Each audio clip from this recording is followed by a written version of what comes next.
Welcome to the Underground, the Steel City Underground, the black and gold standard for Pittsburgh Steelers coverage. Now, here are your hosts, Joe Kuzma and Brian E. Roach. Hello, everyone, and welcome to a special edition of the Steel City Underground podcast. My name is Joe Kuzma, and joined by my usual cohort, colleague, and partner in crime, Mr. Brian E. Roach.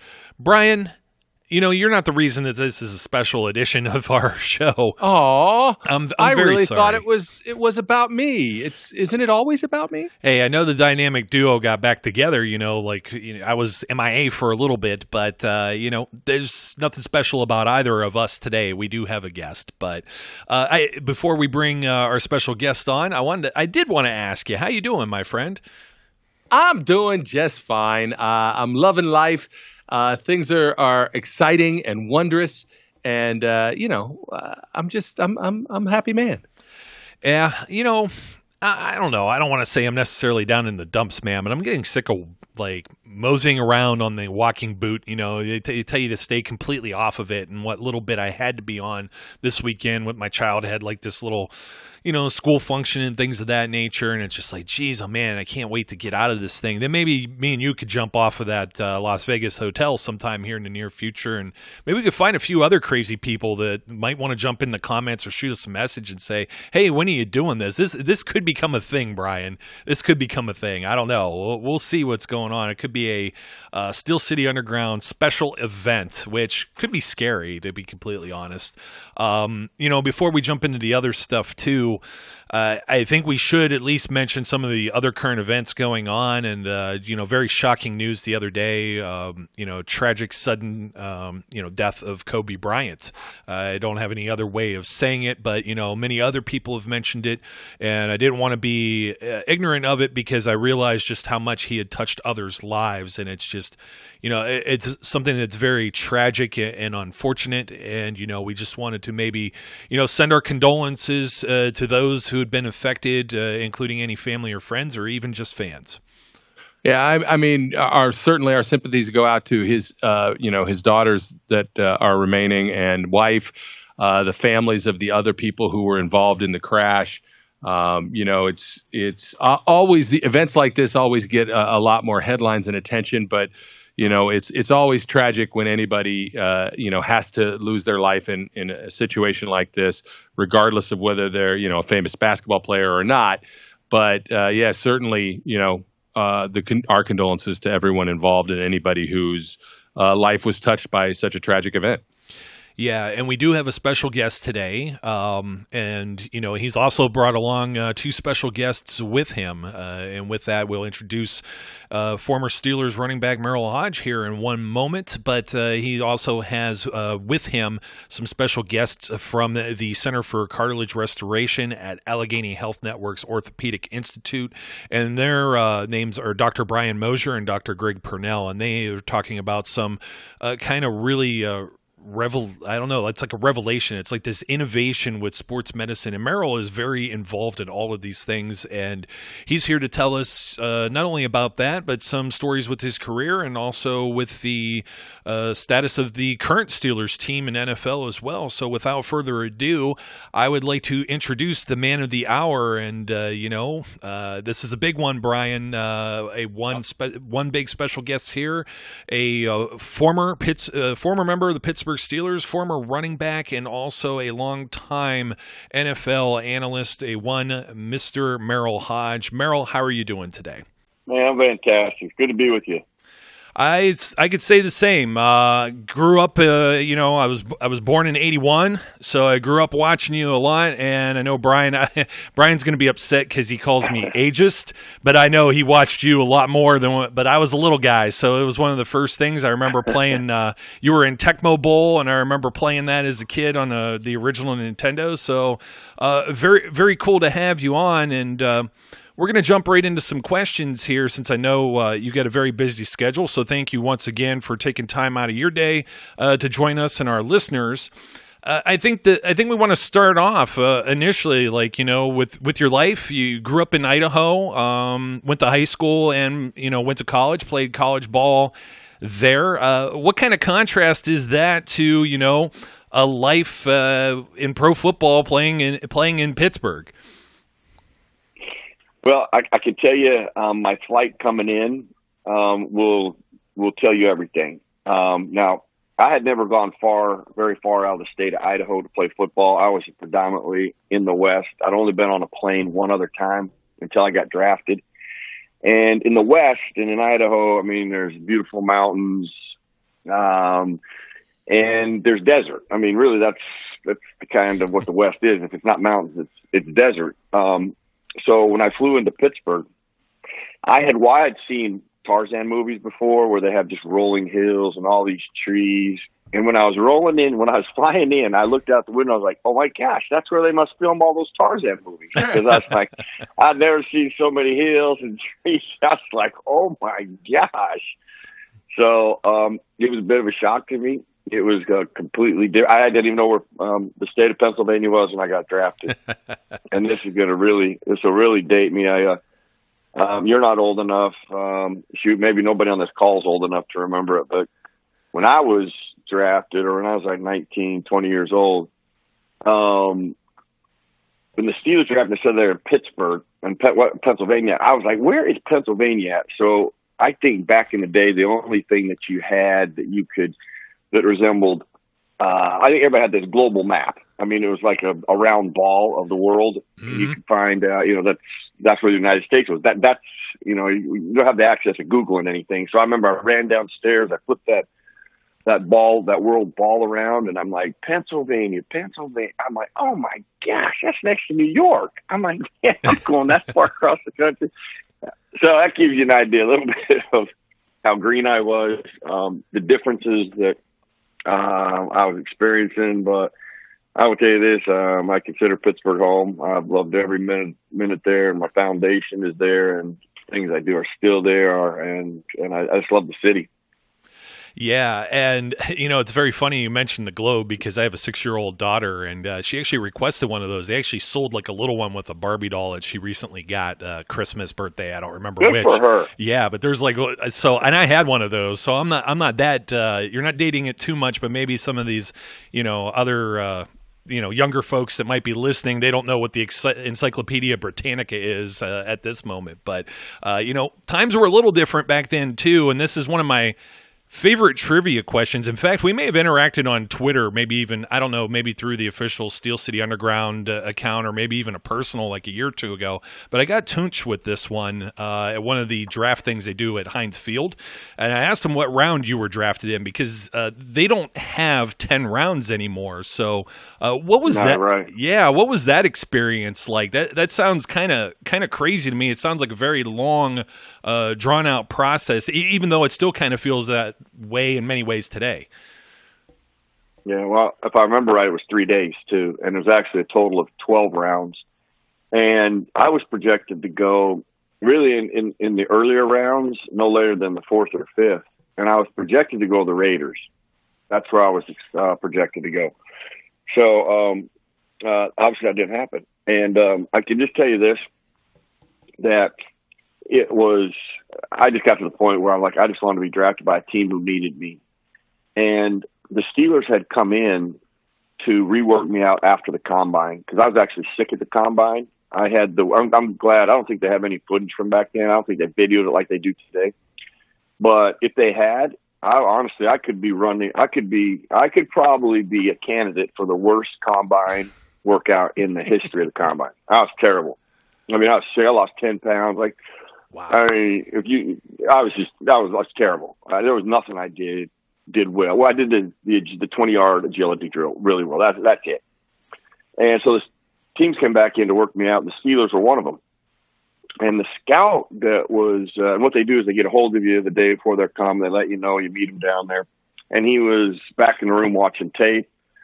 I went back to meeting, like I would meet other scouts, and then we'd go work out, and then put me through some drills, take an hour or whatever. So I asked him if he wanted me to go work out, and he was watching tape. He's like, no. He goes, but let me ask you this. You play basketball? So it kind of threw me. I'm like, well, yeah. I was really good in high school, and I loved basketball. He goes, well, good. There's basketball team that the Steelers have in the off season. You can play on that, and you can actually make some money in the off season just playing basketball. And I said, okay. I said, do you want me to work out? He said, oh, no. He goes, I got everything I need here. He goes, just want to meet you. He goes, thanks for stopping by. Boom. So when I walked away, I'm like, okay, I can tell you the Pittsburgh Steelers are not going to draft me. They are not interested in my football skills. They're more interested in basketball than they were football. So I was like, I know one team that ain't going to draft me. So when the 10th round comes around, my phone rings. It's him. It's the scout. He said, Merril, I'll never forget what he said. He goes, Merril, he goes, you ready to be a Steeler? I said, I sure am. He goes, well, I want you to know something. He goes, you can make this team, and we need you. And I was like, that conversation is really all I was looking for, is that opportunity and that chance, and I got it. So and I got drafted too, really by the right team and the right coach, because Chuck Noll was there, and his thought process in building the team was he looks for football players. He's not looking for the best athlete or the fastest player. He's looking for the best football player. And I was like, when he said that in our team meeting, I'm like, I got a shot here, because I'm not the fastest, I'm not the best athlete, but I can play football. So I feel like I was fortunate to get drafted by the Steelers. Yeah, and you know what? I think you kind of started a trend there, though. I mean, that's what they do now, is take basketball players. I know you weren't a tight end, but that's what they do these days. No. So maybe you were ahead of the curve. Hey, there you go. That's right. That's right. That's a good point. Yeah, and I will date myself here. I started with scrolls, Merril. Instead of globes, I just had scrolls that I had to unfurl. So I definitely predate you there. But you talked about Chuck Noll, which is great, because you had a chance to play for essentially two Hall of Fame coaches there. But we've talked a lot about Chuck Noll in the past on the podcast. But what was it like for you playing for a guy like that at that point in his career? Well, I would say this. I talked to Mel Blount and Rocky Blyer and Joe Green. Joe Green was our defensive line coach when I got in the league. Donnie Shell was, even though it was on his last year, him and Stallworth. I mean, as we go, he was teaching the same thing when he first got there to when he left. That's what made him so good. He was consistent with his principles, and his principles were rock solid. Like his principles in football and what he taught in football actually are what I took and gave the USA Football that became Heads Up Football. So Chuck Noll really was, his principles were what gave youth football some direction when they needed it back in 2008 when we launched it. They gave me what I built all my camps around and all my youth football around. And it's three terms: same foot, same shoulder, rising blow, and first contact wins. He said, man, if you play like that, you're a better, safer player. And I never understood that whole process, but let me just put it this way. And I'm not going to do it here, but once you get taught those three techniques, he was dead on. He was, the doctors are going to love this. He was adamant about you're a better, safer player. We had an orthopedic doctor get up and talk to us one day. And he was talking about, the knee is the most, I can't remember how he termed it, but it was like the most vulnerable joint on a football player. And Chuck stood up and he said, no, it ain't. He said, the knee is not the most vulnerable joint. It may be hurt the most. However, if we play the game right, so he gets up and he goes, if we're standing up like this, you're right, it's vulnerable. Can get hurt. That's not how this game is played. So he sinks his hips, bends his knees. He gets in a position that you can strike with, whether you're blocking, tackling, running, doesn't matter. It's the position you always need to be in. He goes, if we're like this, we're a better, safer player. That knee becomes powerful. That knee does not get exposed. And then Doctor had no response. He had no response because he was right. Chuck was right. He was like, oh my gosh, this is crazy. He was just, I'm telling you, I was smart enough. Even though I was 21, when I walked in that meeting room, I'm like, okay, this is never going to happen to me again in my life. I'm witnessing one of the great people on this planet. And I'm probably never going to experience another person like it, which I have not. But the things that he taught, and not just football, he was fabulous at life lessons and developing young men and developing football players. So grateful I got to play for him. Awesome. And So of course, this year with the Centennial, we had a second coach inducted. Bill Cowher is now a Hall of Famer. What are your thoughts on that process and Coach Cowher? Well, I would say this. And I did it on his Football Life, actually. And we were talking. I remember one of his first meetings. All of us players, actually, we were going, man, I'd hate to be that dude. We're like, I'm telling you this. I'm telling you, I'm like, this dude has some huge shoes to fill. And what he's walking into, I'm like, we were all really skeptical. Like, I don't know how he's going to do it. But some of the first things that he addressed us with in our meetings, he said, listen, guys, I'm going to take care of you during the week, and you take care of me on Sunday. And then he went into this, a different way to go about practicing, and he really had a different way to approach things. But saying it's one thing, doing it's another. Well, then we started to see practices were like that. And I'm telling you, we started to this guy is unbelievable. Like, he brought an energy to an enthusiasm. It's like playing for your older brothers, how I look at it. That you want to be like. You want to make sure you don't disappoint. And it was the Houston game, our very first game, that he said he talked to us about this fake punt that we were going to run if the situation presented itself. It presents itself in the game. He calls the fake punt. We execute it perfectly. We go on a tear in the AFC that year. We had the best record in football, I believe. I know the best in the AFC. We had home field advantage throughout. But that's when we bought in, and he was an outstanding coach too. He taught. He was a great teacher, good listener. And I love playing for him. He got the most out of me. That's what good coaches do. Chuck got the most out of me. Bill Cowher got the most out of me. And they did it differently, and that's what I love about Bill. He did it his way, and his way was powerful and special.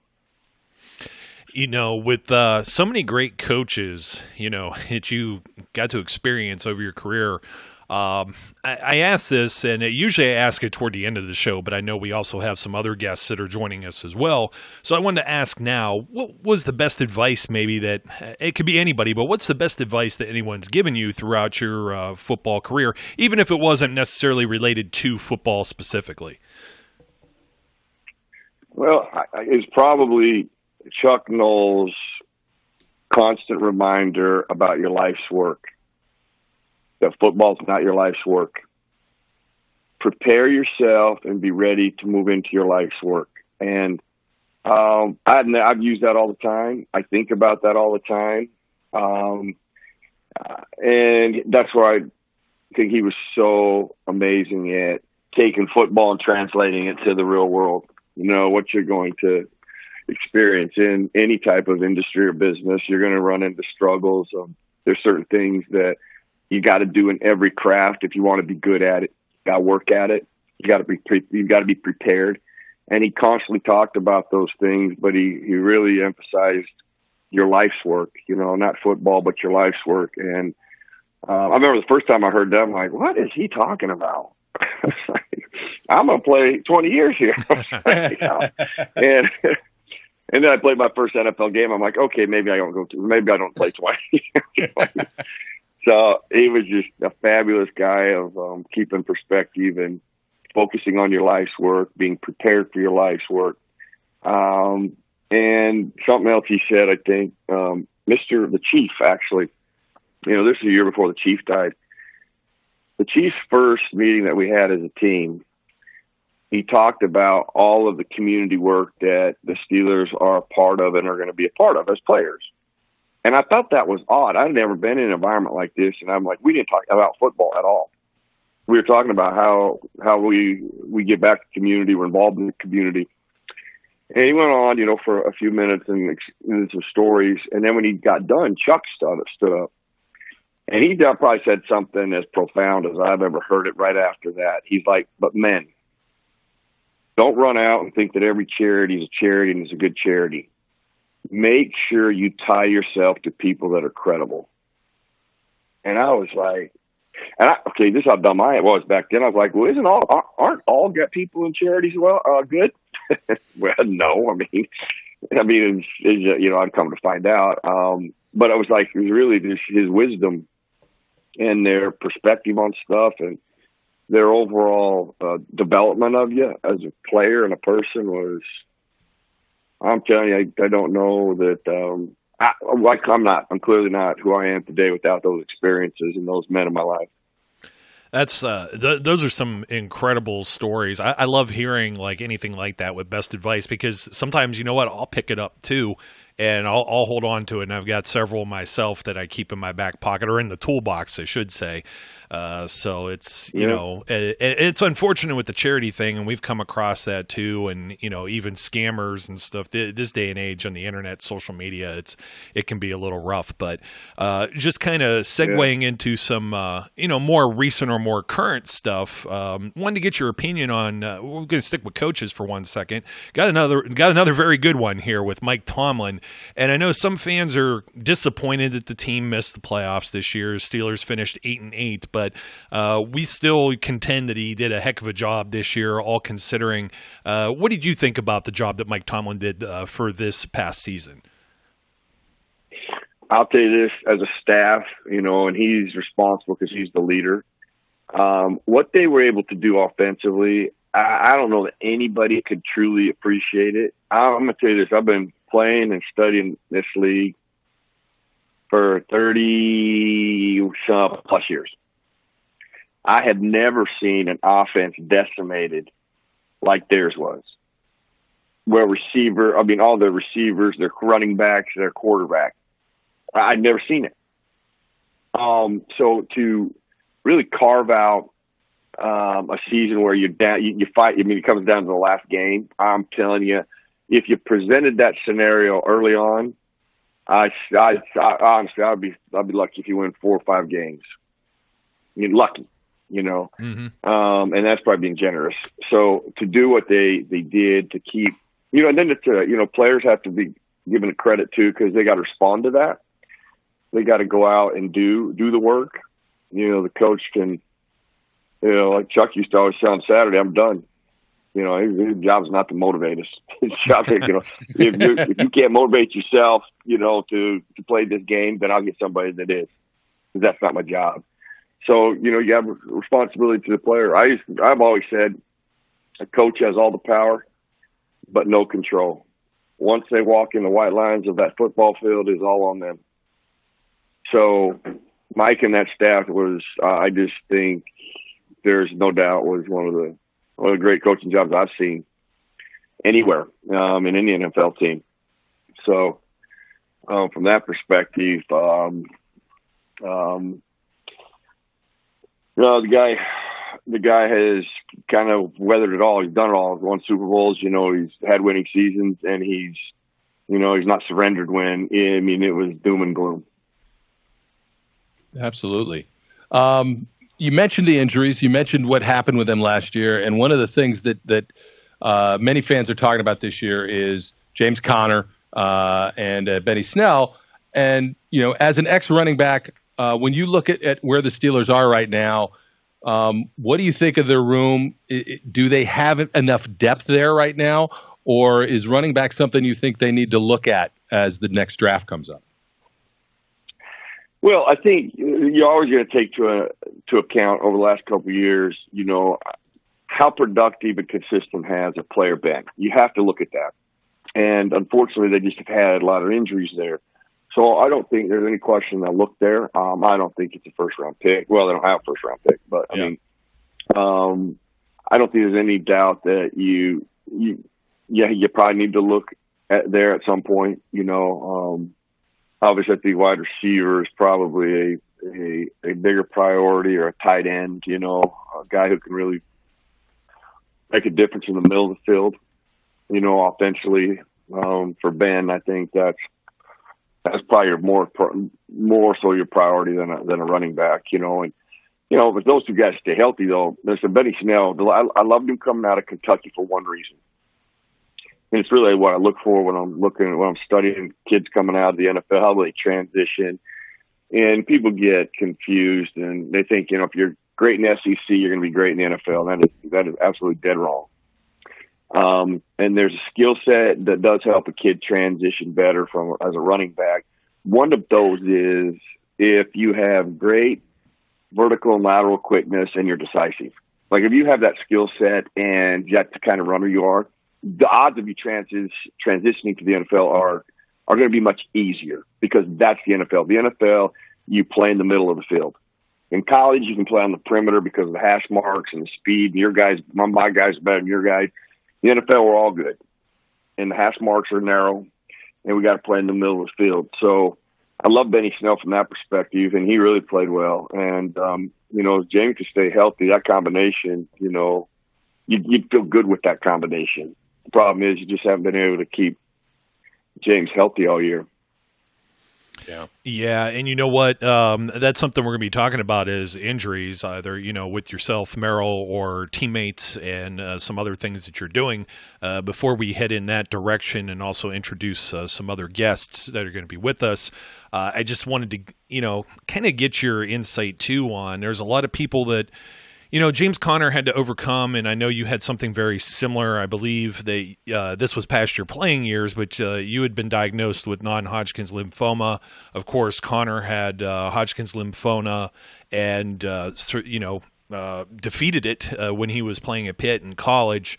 And, some of the injuries and things that he's gone through, as well as Mason Rudolph and concussions. I know you experienced, some forgive me, I'm trying to say it like the easiest way because I know it may be a sensitive subject, but you had concussions in your career as well. Could you give some insight to some of our listeners that are, tuning in as to maybe what these guys are experiencing, on and off the football field when it comes to, I guess you would call it a setback because, it's something that you have to overcome in addition to all the things like you just said, you're coming from college and playing on a much larger stage.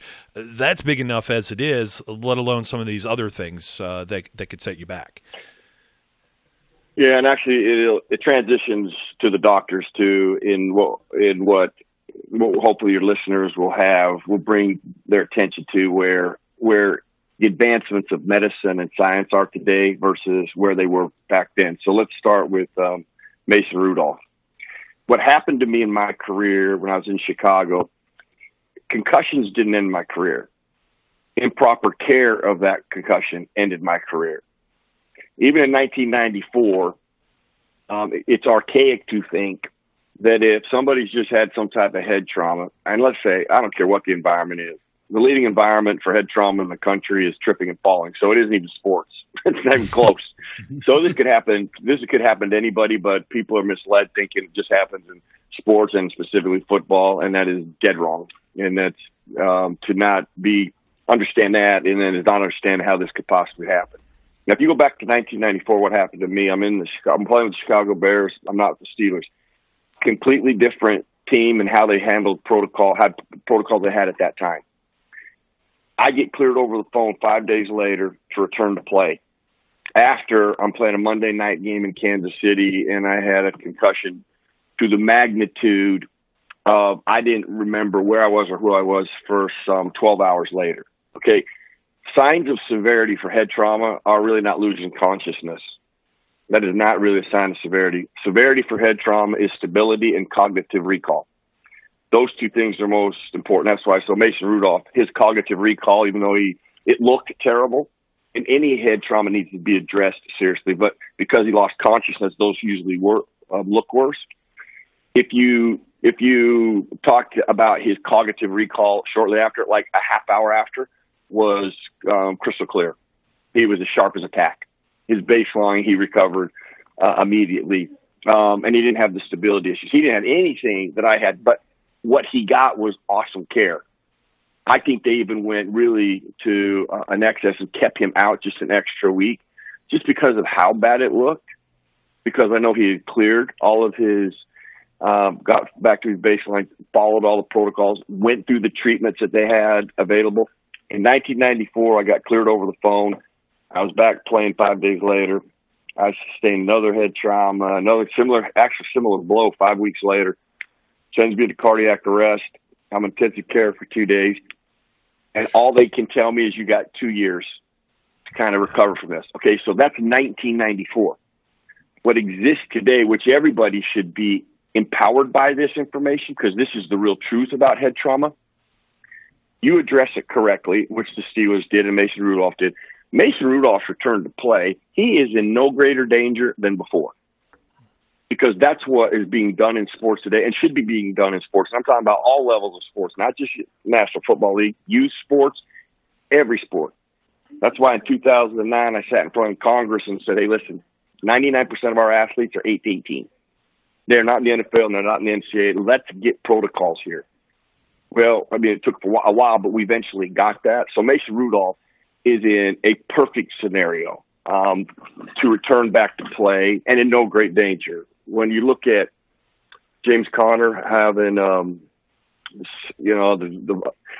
Hodgkin, the Hodgkin, really the only thing that's different in him, the guy who discovered this first type of cancer, his name was Hodgkin. Mm-hmm.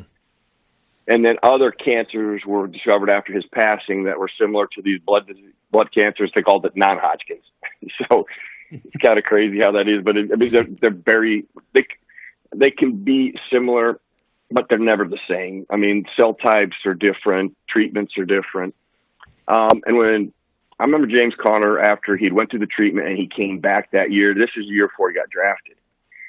One thing I could tell you, after going through the brutal chemotherapy I had to go through, it takes you about a year to fully get back into complete health, just because you're so brutally attacked for so many months, nearly a year. So I'm watching him getting ready for the draft. If you watched his first game and you didn't put a number on it, and then you watched his last game and you didn't have his number on it, you were like, that ain't the same kid. And that's actually some people's drop negative on him. They're like, well, he didn't look very strong the first year. And I was like, well, when you go through chemotherapy, just the strength that you have at that point, based on when his treatment was done, he doesn't really fully recover till towards the end of the year. And then you saw a big difference in him. And now where he stands as far as that health and what he dealt with at that time, and he's recovered from that. Aside from having to have checkups, and sometimes those can be haunting because you got to be reminded of the experience of being diagnosed every time you go for a checkup. The guy's done all the right things too. He's had great care in Pittsburgh. I mean, Dr. Stan Marks in the Hillman Cancer Institute is one of the best in the country. So he got fabulous treatment, and that's where we are today. That actually kind of leads, to what really this whole thing is about, is helping people understand all the treatments that are available today that they may not be aware of, and specifically knee treatments or knee injuries. Because I think, going back to the Chuck Noll thing and the doctor arguing about that, okay, listen, the knees do get hurt a lot. Okay, it's not just pro football players. It's not professional athletes. I mean, everybody could be eligible to get their knee hurt. And something is funny. I was just golfing with Mark Malone, and I hadn't seen Mark for a long time, and he had a knee replacement. And, we were just talking about, his replacement. And when he initially got the injury, he tore some cartilage. He had like a train track down his knee. That was archaic. Like, if you think about how they used to do surgeries and how they used to repair cartilage, you're just like, okay, people were like, that's archaic. You can't believe that. However, that was the facts, and that's all they knew then. Mm-hmm. Well, now, and the doctors can jump in and share greater details of this, they now have ways to repair cartilage, with the MACI procedure that allows your body and you to repair the cartilage itself before you lose the joint to a knee replacement. And to have that option for people, I've always said to people, listen, I will never have my knee replaced or anything replaced before I look at some options like this. I'll exhaust this option before I ever let them replace a joint that they can never give me back. And these are the technologies that exist today and that are happening today that people should know about and be excited about, that it could be something that could help repair an injury they have, and they don't have to lose a joint in order to get that chronic pain out of their life. Yeah, absolutely. I actually, as I was looking over some of the work that you're in right now, specifically innovation.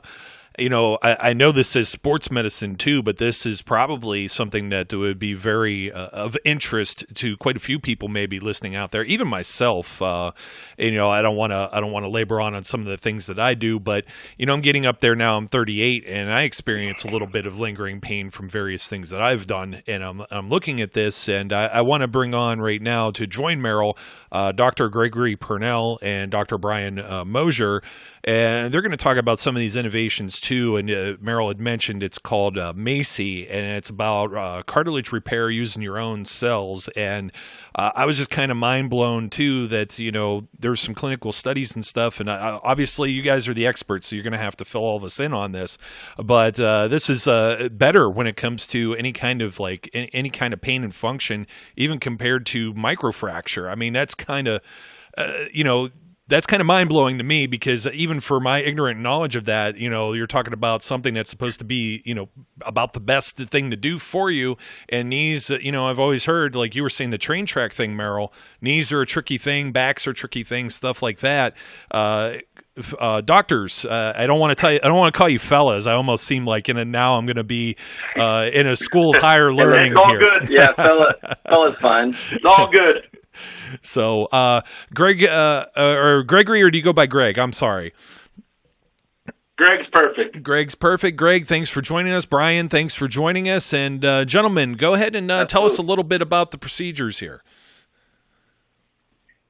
So it's kind of funny you brought up Mark Malone. I actually grew up in El Cajon, California, the same place Mark is from. But anyways, so, what we're doing is this procedure called MACI, where we take a biopsy. It's a 2-stage procedure, basically. And what we do is, the first part's an arthroscopy, where we can take a cartilage biopsy and kind of just look at the defect in the patient's cartilage. And then what we can do is we can send the cells up to a lab in Boston, that's run by Vericell. What they can do is they can grow up the patient's own cells in the lab, and then they can impregnate them onto a membrane that we can then implant back into the knee on a second procedure to grow up the patient's own cartilage. And really the advantage of that is, it's the patient's own tissue, and it has a lot longer durability than previous procedures like microfracture. Yeah, I think it's nice when you look at these defects in the knee, and I think it's important one of the biggest things that we spend as much time as counseling people on who are a good candidate for this. It's part of our job to educate the people that are interested in it, but just don't fit the criteria, because it does have some really strict criteria on who we could perform this procedure on. And actually, Brian has used this analogy previously, and I've kind of adapted it, is that, if you have a pothole in the cartilage in your knee, we could fix that. If we have to repave the whole road, you need a knee replacement. So this is not really a treatment option for a knee replacement or really bad arthritis. These are for these cartilage defects that are basically potholes in the cartilage. And it definitely is a nicer thing knowing that you have your own cartilage cells back in there, because, like you just said, they last a lot longer than some of these other procedures that don't generate the type of cartilage that we want or that we naturally have in our knee. Some of the older techniques that you were mentioning in microfracture, they develop like a scar tissue type cartilage that doesn't have the same properties and doesn't give you the same effect as your own cartilage will if we're able to put that back into that defect. Yeah, and I mean, this sounds pretty interesting. Another fact here is with the rehab, MACI restores the joint function as early as 6 months after procedure and helps you maybe get back to activity, 9 to 12 months after you would have a surgery. It's a pretty quick turnaround time. Is that right? Yeah, we typically, for most activities, they can get back at about the 9 or 12 month mark. I would say anything that involves higher impact activity like running, we probably sway it more towards the 12-month mark. Gotcha. Yeah, that's where I'd probably be at then with running. It depends on a variety of factors, because we have to correct the patient's alignment in their knee, any ligament issues, as well as restoring that cartilage surface. So it's really a case by case basis, and it's really tailored to each individual patient. Now, gentlemen, you're with the Center for Cartilage Restoration at Allegheny Health Network's Orthopaedic Institute. Go ahead and tell some of our listeners, if they want to get some more information on this, where they could find some more information and how they could reach you. Sure, I would say the best way to reach us is through calling us directly. So, as you just mentioned, Allegheny Health Network, Center for Cartilage Restoration. Our office phone number is 412-373-1600. We have a great front office staff that'll be fielding your calls, and if you call that number directly and they know when you're calling about this, that they're gonna get you in to see one of us as quickly as they can. I think the nice thing is that this isn't just for your elite athletes. This isn't for your college athletes, your professional athletes, your high school athletes. I mean, this is something that we see in everyday people, and they don't need to get back to running or doing CrossFit or ultra marathons. These are people that want to get, walk up and down the stairs and not have to take the elevators anymore, or they want to get down on the ground and be able to kneel and play with their kids. So this isn't just, for the elite athlete. This is something that everybody experiences, and something that, and I would tell you, most of our patients are probably not high level elite athletes that are getting this procedure done. No, definitely not myself or Brian would probably ever be considered elite athletes. Although Brian, you should share Don't with be so hard on yourself. Yeah, although Brian, I know he doesn't like me to put this out there, and he's a little shy about it. But what, 100 pounds you've lost? 103. 103 right now. So he's been working out he's been working out very hard here. Getting everything in order. And Brian, how old are you too? It just isn't that achievement. But how old were you? I don't want to say 105 as well, but 56. 56. I was going to say 53, man. I was going to make you a little younger there, but yeah. But I feel 12, and you acted too. But doctors, thanks for joining us. Thanks for taking time out of your busy schedule as well.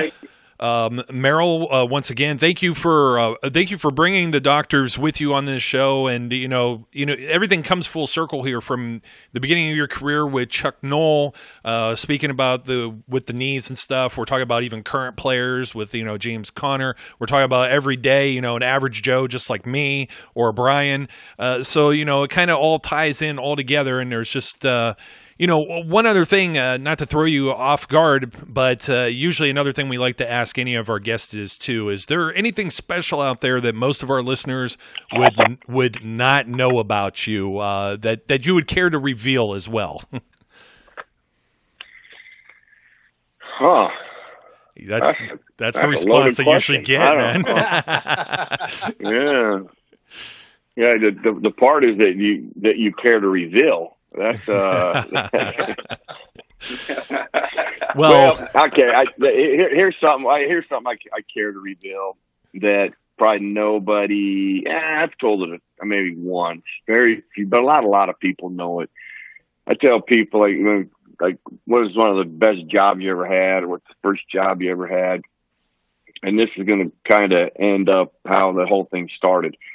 Because I'm sure this never happened in Western Pennsylvania, maybe in Pennsylvania period, maybe in the East Coast period, because of what I'm about to say. But I, when I was about 8 years old, 8 and 9, about ages 8, 9, 10, 11, I had a gopher trapping job, and my brother and I ran about 800 acres, and we did it for farmers and ranchers and gophers back in the West, because irrigation in the West is much different than it is in the East, because it never rains there in the summertime. Is you do flood irrigation, and when you flood irrigate areas, gopher holes can really make it difficult to water the pasture for cattle. And if you get gopher holes too, horses step in and break their legs. So they like to get rid of the gophers. And so my brother and I, we were gopher trappers for years. We would set up about 30, 40 traps in the morning, 30, 40 at night.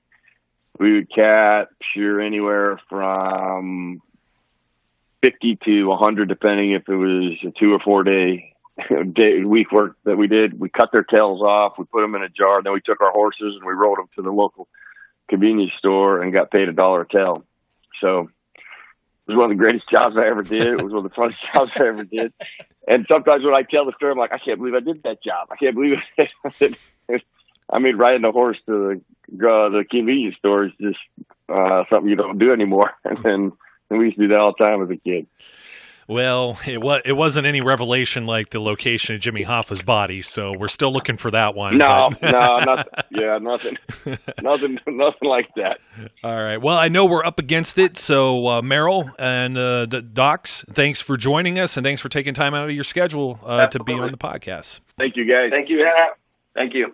Okay, Brian. Well, we had our guests were all on a very strict schedule there, and I thank them for even spending a few extra minutes than they had allotted or set aside for us. So once again, a thank you to Merril Hoge. A thank you to both of the doctors, Dr. Brian Mosier and Dr. Greg Purnell. Once again, that's the Center for Cartilage Restoration. That's at Allegheny Health Network's Orthopaedic Institute. And I'm going to give everyone the phone number here, too, if they want to jot it down real quick. That is area code 412-373-1600. Over, I guess, in the part of the country, Western Pennsylvania, even in some of Northeast Ohio. I always talk about this. My grandmother, my mother, they all talked with the Yinzers speak. They always used to say yins and things like that. And I almost said like 1600. No one ever says like 00, do they? Did they do that where you're at, Brian? Or I know you grew up over on this part of the, I don't want to say the world, like the globe that Merril was talking about, but this part of the country too, we have these little euphemisms and things of that nature. Do you do the 00 or do you do the 00? I do 00, but there's a variety of different things, and you're fairly safe in saying it's a different part of the world, because I'll tell you, I've been here for quite a while, and it's still like a different world. Is it soda or pop? Here it's soda. That's here's what I'll do. I'll give my brother, the one who lives out here and who is an Eagles fan and was dropped on his head. As I said, they were both dropped on their heads. But this one, when he moved out here from Ohio, he couldn't stop saying pop, right? He's like, give me a pop. And so they would laugh at him and they'd go, what do you mean, like sody pop? And so he got a nickname of Soda. And that's been his nickname for years and years and years, and he hates it, which is why I'm bringing it up. And I do like some retro video game stuff, and I have a small blog on the side too, and it just reminds me of one of the Punch-Out characters. I think it was Soda Popinski, which it would be just perfect. He may even be from Pittsburgh in the video game. I don't know. It's a Polish name, and I could say that because I'm part Polish. So anyways, poking some fun at that. We're out of time, Brian. So thank you for, joining me with this today too. We just, me and you, we got to meet Dirt. We got to meet Rod Woodson, a year or two ago. We've got to have Tunch on. Now we got Merril. Who else is left from the 80s that's on the bucket list here? I mean, I know Greg Lloyd was at the tail end there. Maybe we could find somebody like David Little or Hardy Nickerson or Gary Anderson would be big for me, because I'm a big fan of the kickers and the specialists. Absolutely. And as we've been hinting, this is one of the things we were hinting about, and maybe this isn't the end of it. We'll have to wait and see.